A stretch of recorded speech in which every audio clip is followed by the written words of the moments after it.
68 mulheres que são matriarcas das comunidades. Essas mulheres são senhoras idosas que são parteiras, benzedeiras, rezadeiras, raizeiras.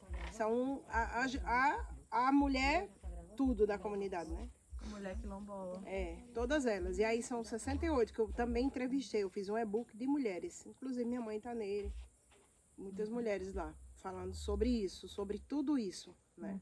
Sobre como é viver na comunidade. Antigamente, por exemplo, não tinha médico, não se tinha hospitais, não se tinha, né? Não tinha nenhum auxílio. Então, tudo isso era feito por essas mulheres, né? Era remédio, era tudo caseiro. Não tinha nada fora dali. Então, a gente vem aprendendo a partir do que a gente vai estudando, mas as mestres são outras, né? Eu já aprendi com outras mulheres, né? Que elas me ensinaram muita coisa. E cada vez que a gente passa aqui por formações, cada vez que a gente reúne elas, cada vez que conversa, eu não aprendi a ciência das rezas. Isso eu não aprendi. Minha mãe até ela dizia muito isso, diz, né? Dizia, mas ela parou de dizer, mas é porque o meu avô falava muito, né? Que tinha que ensinar para a filha mulher, né, mãe? E a mais velha, parece que era assim. E aí, como eu sou a mais velha, eu também sempre carreguei isso comigo, né? Eu talvez não tenha sido ensinada, mas às vezes você desenvolve, vai aprendendo. Eu não aprendi a rezar, não aprendi, mas acho que se qualquer coisa da vida que a gente tiver que fazer, você vai ter que aprender, né? Não tem outra alternativa. E para essas mulheres nessa época não tinha. Bom, já estou dando a metade da fala. Bora voltar. Mas eu só estou explicando sobre isso, né? Não, perfeito. Que antes de mim veio outras. Pode começar então. Comece se apresentando. Fica à vontade. Vai ser sentada, né? Muito bem. Como você quiser. Se você precisar levantar, fica à vontade. Sei, vamos Da fazer forma assim. que a senhora ficar mais à vontade. Vamos fazer assim mesmo. Podemos começar? No seu tempo. Bom, então... Meu nome é Ângela, sou do Quilombo Pau de Leite, localizado aqui entre os municípios de São José do Belmonte e Mirandiba. Até 2022 pertencíamos a Mirandiba. Depois do último censo a gente passa a pertencer ao território de São José do Belmonte, mas ainda com todos os documentos, toda a nossa trajetória de vida ainda está relacionada a Mirandiba.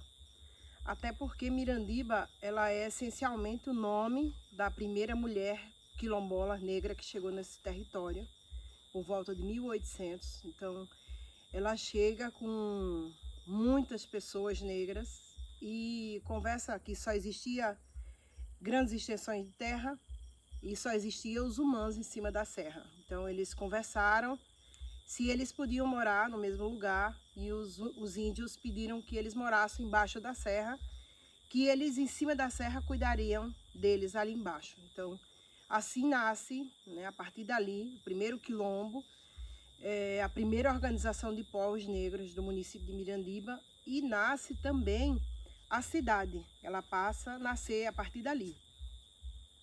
E aí vai se estendendo as grandes fazendas, porque muitos que vieram para cá foram após a derrocada de Palmares, vários já tinham adentrado as caatingas antes, né, os sertões, como diz Euclides da Cunha, e vários já tinham entrado, mas nessa vinda, nessa levada, veio várias pessoas que também fazem parte hoje das grandes famílias negras de Mirandiba, que não só tem família do povo branco que domina a cidade, mas tem a família dos Marco, que é uma das grandes famílias, acho que é uma das maiores. Todos eles têm como característica um sinal branco aqui na testa, como uma estrela. Depois nós temos os Diniz, né? E aí tem representatividade aqui hoje. Nós temos, né, diversas Souza, Silva, e aí também esses vários sobrenomes começam a nascer depois das grandes fazendas, porque quando se inicia as grandes fazendas, começam a dizer que quem está dentro da terra ou é propriedade ou está fora da propriedade, né? E aí aqui muitas pessoas começam, os pais, nossos avós, começam a trabalhar não numa situação de escravo, mas era consideravelmente, era uma condição de escravo, porque quando você trabalhava o ano inteiro, quando você tinha que dividir a sua produção, ou quando você tinha que entregar tudo que você produzia, ou quando você não tinha direito, ou seus filhos, a pegar fruta, a ter um lugar para você plantar o que era seu, quando você tinha que entregar tudo que você produzia, né, ou vender. Então, era muito uma situação, uma relação muito escravocrata, né? E isso se deu por muito tempo. Eu vivi muito, nasci muito nova com a minha mãe nasceu nova com a mãe dela. Minha mãe dela casou com 16 anos, a minha mãe já casou com 20, eu sou a primeira filha. Então, alcancei grandes questões, assim, que eu ficava me questionando, né? Tinha uma grande indústria de algodão aqui na cidade, igual meu pai trabalhava, e minha mãe pedia que eu levasse o almoço, e eu só via um pontinho preto, assim, que era meu pai, assim, lá perto daquela montanha gigante, que era, acho que dava umas 3 vezes mais do que essas árvores de algodão, e meu pai aquela pontinha preta que estava ali localizado. Então eu vivi e aprendi com essas diferenças sociais, com tudo isso, e fui entendendo, com o tempo passei também a entender que a fazenda que o meu avô morava não era do meu avô, que eu acreditava que sempre foi do meu avô. Meu avô era empregado, e aí eu não entendia a relação que ele tinha com o dono da fazenda, que quando o dono chegava, tudo era para o dono, tudo era transformado, todo mundo mudava e ficava tudo estranho. As pessoas falavam menos, olhavam já olhares firmes, que não tinha gritos, não tinha sussurro, não tinha, mas era um olhar que já dizia: se afaste, sai daí, né? Não mexa, que isso aí não pode fazer. E assim aquele fazendeiro chegava, sentava na mesa, no centro da mesa, e sempre, né, todo delicado, aquelas coisas, usando um lenço, muita, sabe, coisas assim que eu ficava observando. Depois eu fui descobrir que meu avô não era o dono, né? Eu digo: meu Deus, como assim que meu avô não é dono disso? E aí começaram a proibir: você não pode comer fruta de palma, você não pode comer laranja, você não pode pegar nisso, você não pode pegar nisso. Outra relação assim muito forte, que era um momento onde se encontrava o povão, era a casa de farinha. Nós tínhamos uma casa de farinha aqui bem próxima, e era o lugar onde aconteciam as grandes festas, os grandes encontros, onde todo mundo trazia a sua produção de mandioca, e se fazia grandes semanas, meses de farinhada, o qual grandes noites, eu pequena ouvia da rede, doida para dançar, o pé ficava se balançando, mas a vontade de sair, de olhar. Às vezes eu saía, fingia que eu estava dormindo, saía, ficava na beiradinha da porta olhando, e o povo dançando, né? Uns dançando, outros raspando mandioca, outros fazendo não sei o quê, aquele movimento. No outro dia de manhã tinha que entregar os beiju, e para mim aquilo ali foi uma relação muito forte, qual fui criada, né? Eu aprendi, que meu avô ensinou muito a dividir, a compartilhar o que tinha. mas descobri que não era nada dele. Isso para mim foi um grande choque, porque eu acreditava que ele era o dono de tudo aquilo. E como ele cuidava, como ele zelava, como ele era o cara que estava sempre à frente. Qual era a relação dele não ser o dono? Qual era a questão? Eu não entendia isso, né? E com o tempo fui descobrindo, a gente começou a questionar. Aí o fazendeiro deu esse pedaço aqui para ele plantar, deu de boca, né? Não passou nunca em papel, não existe o nome dele em lugar nenhum. Disse: você vai plantar lá, finais de semana, mas nós já estava tudo grande, né? O fazendeiro também acreditava que minha mãe ia ter filhos, né? E os filhos dela iam trabalhar para ele. E aí não funcionou, né? Porque todos os filhos foram embora do meu avô. Depois todos os filhos da minha mãe também foram. Eu só fiquei até 7 anos, né, mãe? E depois disso todo mundo foi embora. Então, como que isso para ele foi decepcionante. E aí meus avós ficaram velhos, mais uma tia que era doente. Então chegou para eles e disse: olha, vocês precisam sair porque vocês estão atrapalhando, aqui vocês não estão rendendo, tem coisa para fazer, cerca, gado para cuidar, tem não sei o que para fazer e vocês já não vencem o serviço. Então, eu preciso que vocês saiam para eu contratar outras pessoas mais novas, jovens, para começar. Porque quando isso fazia 48 anos que meus avós estavam aí. E aí eu já tinha, que nem diz a minha mãe, eu já tinha o tupete meio duro. E aí eu fui e disse, não, a gente vai ter que ver como é que vai, né? Como é que eles vão sair sem nada? Vão para onde? E aí começamos a fazer um debate dentro da família, porque muitos acreditavam que isso era... Não, ele foi a melhor pessoa do mundo, acolheu a gente viveu aqui a vida toda, a gente não pode botar ele na justiça, pode, claro que pode. Vocês não têm carteira assinada, não tem nada, vão para onde? Até que ele entrou num acordo com a família, meio que ameaçado de que ia para a justiça, ele doou uma casa, comprou uma casa e repassou para os meus avós. Então, quando a gente volta para cá, para o Quilombo, que eu saí para estudar e voltei depois. Meus avós já tinham morrido, a minha avó estava bem velha. A gente volta para cá e aí eu já era apaixonada por esse lugar que meu avô viveu. E aí eu fui e meu irmão comprou para mim, me deu. E a gente estava no nome do meu pai, fizeram uns acordos, passaram para mim.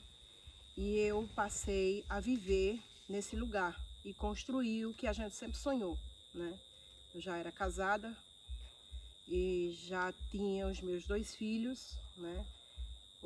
Agora já faz 15 anos que a gente já mora aqui, né? A gente foi construindo, antes só tinha uma casinha do nada, não tinha mato nenhum em volta, era um campo deserto.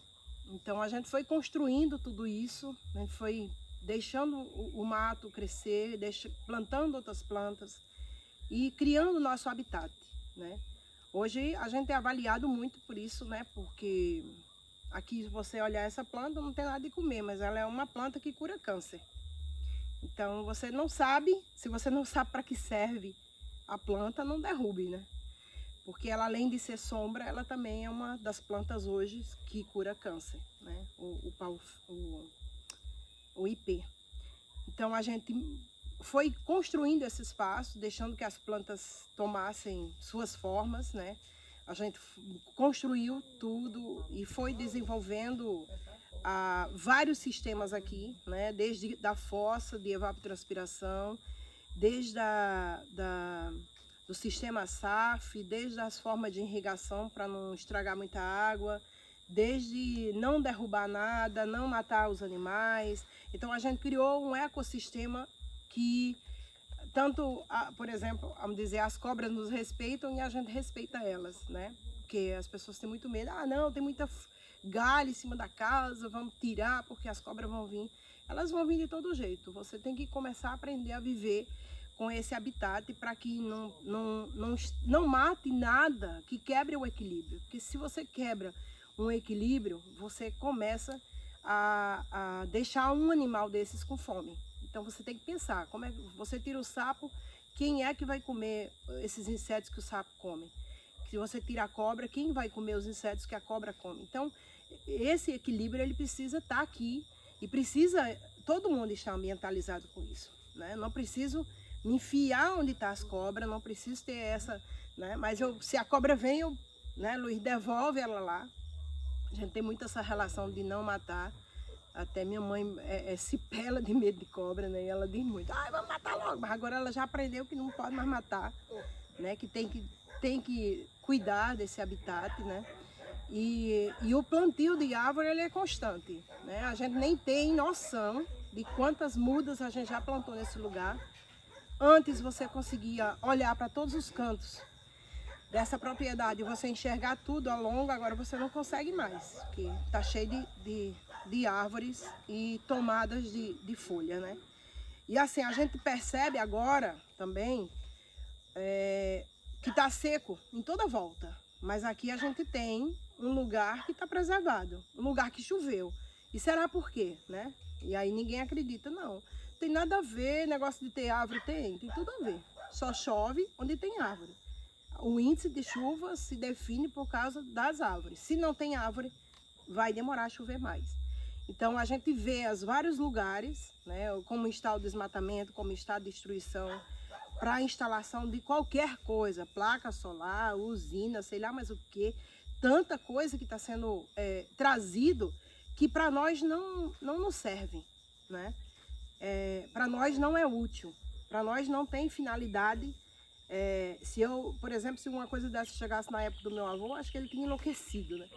Mas mesmo chegando para nós fica toda hora refletindo sobre isso, né? Como é que a gente vai conviver com essas megas projetos que são impactantes e como é que a gente consegue conviver com isso sem destruir o que a gente já fez há tanto tempo, né? Então, é muito difícil pensar e, assim, as várias famílias vivem aí já angustiadas porque outras não têm nem noção desse impacto, né? E é tanto que ainda não se acordaram para essas coisas, mas, assim, a gente vê que um lugar que você olha na volta, tá tudo seco, quando você chega aqui, você tem um habitat totalmente diferente, você já sabe que há um sistema de preservação bem maior do que em qualquer outro lugar, né? Então, a gente sabe disso pelo trabalho que a gente vem fazendo, já é há mais de 15 anos.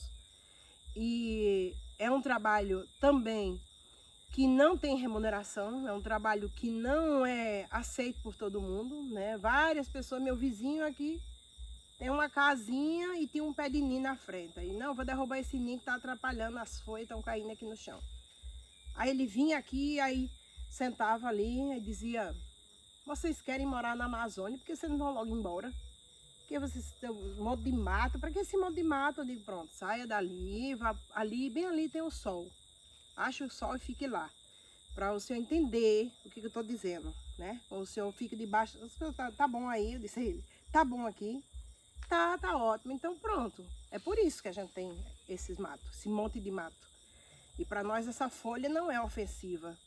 Para nós seria ofensivo se tivesse um monte de plástico, um monte de garrafa PET, mas a folha ela não é ofensiva, ela está aqui para proteger o solo, né? A gente tirou hoje aqui para poder receber as pessoas, como a gente sempre faz aqui, todas as atividades nossas são aqui, né? Novenário e tudo mais, a gente sempre faz aqui, missa, o que for, a gente batizado, se for para fazer, faz tudo aqui.